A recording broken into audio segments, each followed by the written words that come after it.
issues. Greetings, discreet defenders. I hope you'll be able to hear me over the March wind. We have a winter storm warning coming in tonight. I hope you're enjoying the first full day of Northern Hemisphere spring. I am not, but that's no one's fault but my own. All right, well, today we have the Remington HTP 158 grain 38 Special Plus P versus the Underwood Item number 733. Both of these are 38 Special Plus P. Both of them are 158 grains. One of them is loaded considerably hotter than the other, as you'll see. And the first thing we're going to do is some chronograph test. Oh, both of them are traditional lead SWCHPs. The Remingtons do not have a coating. The Underwoods do have a coating. I'll show you that in case you haven't seen any of the other videos. This is the new black cherry lipstick flavor. I don't think it has a flavor. I haven't tasted it to see, but it's a different, little bit of a different color, and it looks to me like it's superior to the high-tech coating. It doesn't have the tendency to chip and flake away the way the old high-tech stuff did.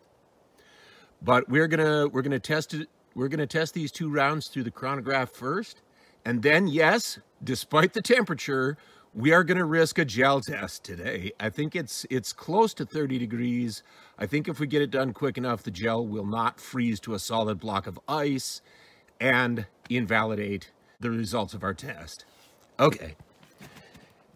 This will be through a snubby, as always, the Ruger LCP with its 1.9-inch barrel. First up will be the Remington HTP, which are already loaded in the Ruger. And in the speed loader, we have the Underwoods on deck. Now, keep in mind, both of these rounds are cold. I just haven't had the wherewithal to keep them warm. Transporting them back into here on foot. Quite a hike from the road. All right, does not look like the battery is suffering too much from the cold. And today, unlike last week's failed short video, we are going to be firing from about 4 feet away, my traditional testing distance, rather than point blank range. I know we had bad lighting last week. Maybe I can dial up the white balance just a little bit here. Okay, there I can see the zero. All right, let's give these Remingtons a chrony test. And 804, 803, 807, 809, and 804. Very consistent. 804. Let's review that. High was 809. Low was 803, ridiculously consistent, the 5-shot average of 805 feet per second. We'll delete that string. Not bad for a 158 grain round out of a snub nose. And then we will drop in the black cherry by Underwood. Once again, firing from 4 feet away.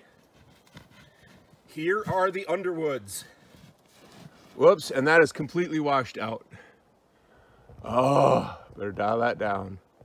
Item 733, 38 Special Plus P, 158 grains. Hollow points. Oh, can feel the difference on that. 1,001. 956, 974, 953, and 918. So not as consistent for the Underwoods. Quick review here.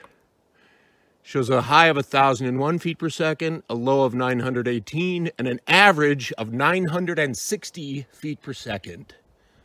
All right. We'll dump that string, and then we'll set up the gel block. We are back with the gel test. For this one, we have a little bit more gel than we normally do. Each of these blocks is about 10 inches long, so about 20 inches of gel, backed by a half full kitty litter jar full of water. And I believe I'll do the, let's do the Remingtons first, just to stick with the way we've been doing it. And I have definitely got 4 layers of 12-ounce denim on in front, as per protocol. I'll try not to knock the camera over as I'm stumbling through the knee-deep snow. And try to get about 4 feet back. Remington HTP 158 grain 38 special plus P.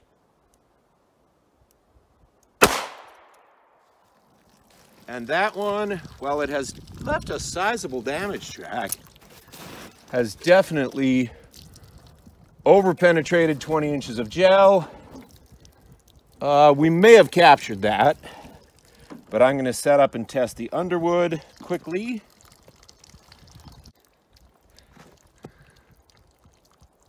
Black cherry.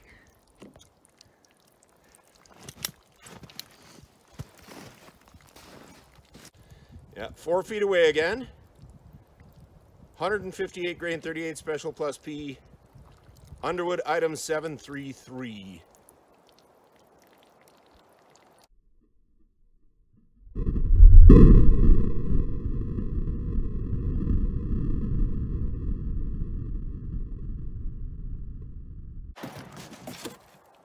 Okay, a little bit more horsepower with that. Whew. Try to get these blocks back up. And this time, oh my! Okay, here are the entrance holes with those denim plugs dumping in there. All right, kind of compare. Help if the sun wasn't going behind a cloud, but whatever. Compare the wound tracks a little bit there. We'll take them home and do a better job before these guys freeze. But see, there's frost damage on the back of that block. Okay, there's the Underwood entrance hole.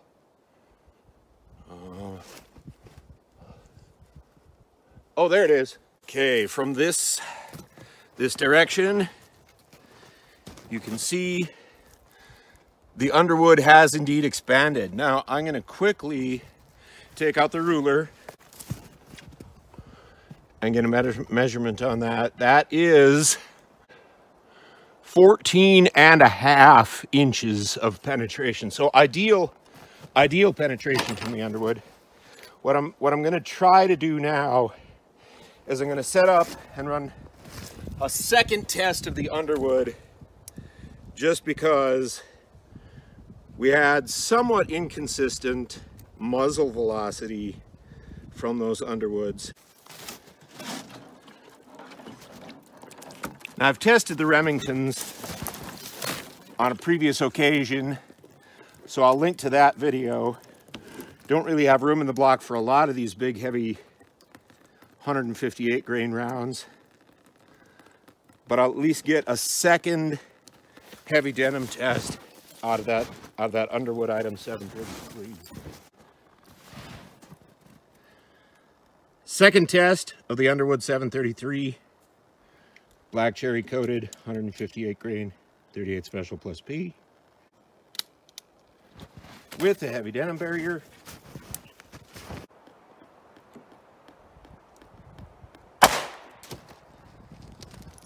Oh yeah, that's well under. All right, and we got, let's see, have we got a second capture? Can't see in this old remelt block. It's not as clear.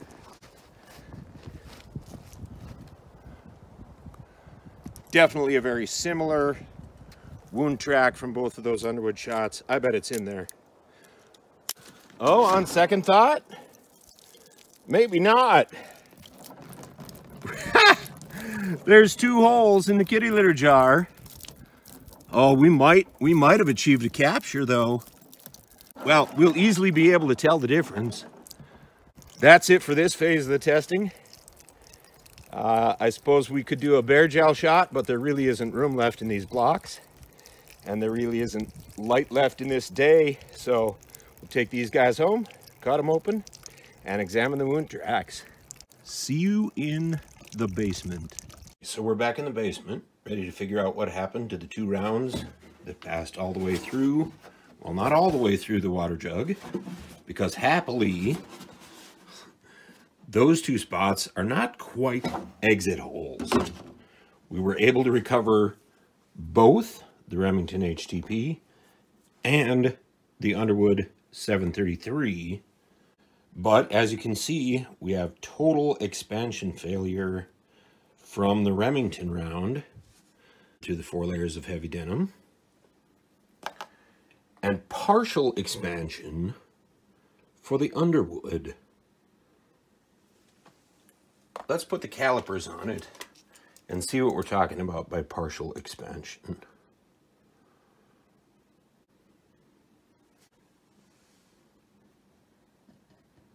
We have a maximum of about 0.45 inches. So not quite to FBI specs, but that's what they look like when the Underwoods fail. We'll zoom in briefly on the Underwood on the left there, and the Remington on the right, compared with how the bullets look before they're fired. Pretty interesting results, but that's what you get. Now, as far as the Underwood round that successfully expanded, that one reached a depth of 14.5 inches in the gel. So we'll cut that out and measure it as well. Or actually, it's close enough to the bottom here. We'll just pull it out. And that expanded tremendously. Give that about 62 caliber. Very nice mushrooming on that Underwood. Quite impressive for 14.5 inches of penetration. Now, the other thing, let's look at the first, well, whatever it is, 9 inches of the tracks of these 2 different rounds. And the top one, or the bottom one when it's upside down. The top one here is the Remington. So let's slice that out. Okay, so here are those 3 wound cavities.